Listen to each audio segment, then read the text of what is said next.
আসসালামু আলাইকুম। RS news channel 24 ভিডিওতে আপনাদের স্বাগতম।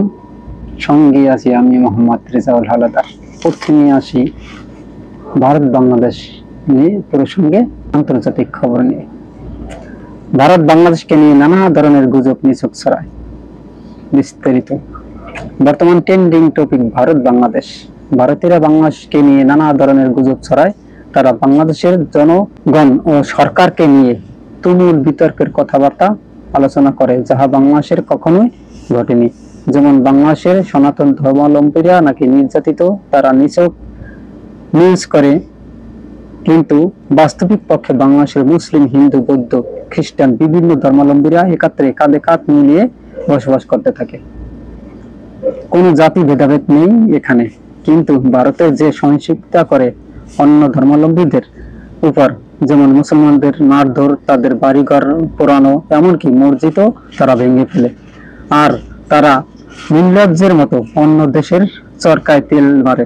তারা চায় বাংলাদেশের তাদের মতো অশান্তি হোক। ভারতীয়রা চায় না বাংলাদেশের জনগণ শান্তিতে বসবাস করুক।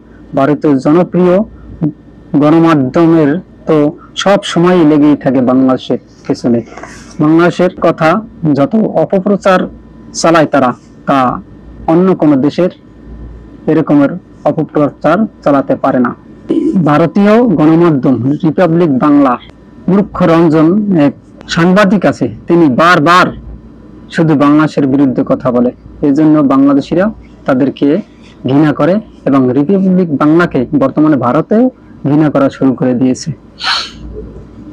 বাংলাদেশের মধ্যে সকল ধর্মাবলম্বী মানুষের মধ্যে ফাটল ধরাতে এবং রিপাবলিক বাংলার পাগল ছাগল কর্তার উদ্দেশ্যে বলছি, পাগলামি ভারতকে নিয়ে করো, বাংলাদেশকে নিয়ে নয়। কেননা তোমাদের দেশ না বাংলাদেশ, যে তোমরা কয়েকদিন পর পর বলবে বাংলাদেশ থাকবে না, থাকবে না বাংলাদেশ।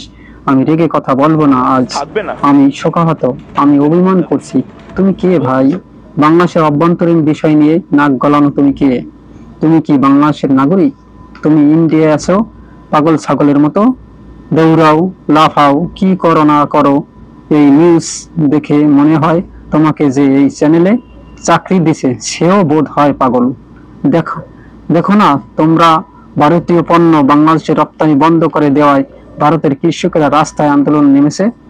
কয়েকদিন পর বাংলাদেশের পণ্য রপ্তানি না করলে ভারতীয় কৃষকরা তোমাদের বাসায় গিয়ে আলু পেঁয়াজ নিয়ে আন্দোলনে বসবে।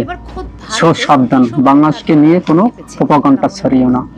তোমরা ভারতের ভিসা বন্ধ করে দিয়েছো, কিন্তু কলকাতার কিছু লোক এখন বর্তমানে তাদের হোটেল এবং ব্যবসা বাণিজ্য সব বন্ধ হয়ে গেছে। তারা কেন্দ্রে কেন্দ্রে বলছে, ভাই বাংলাদেশি দাদারা আপনারা আসুন, বা আমরা আপনাদের দেখবো।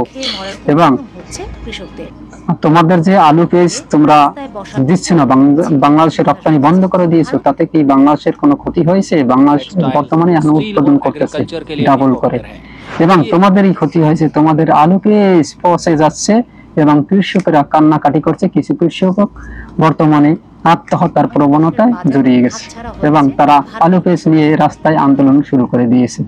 কয়েকদিন পর মোদী সরকার এবং রিপাবলিক বাংলার সেই পাগলের সাংবাদিকের বাড়ি গিয়ে তারা আন্দোলন করবে, এটা জেনে রেখো। আজ এ পর্যন্তই। আসসালামু আলাইকুম ওয়া রাহমাতুল্লাহি ওয়া বারাকাতুহু।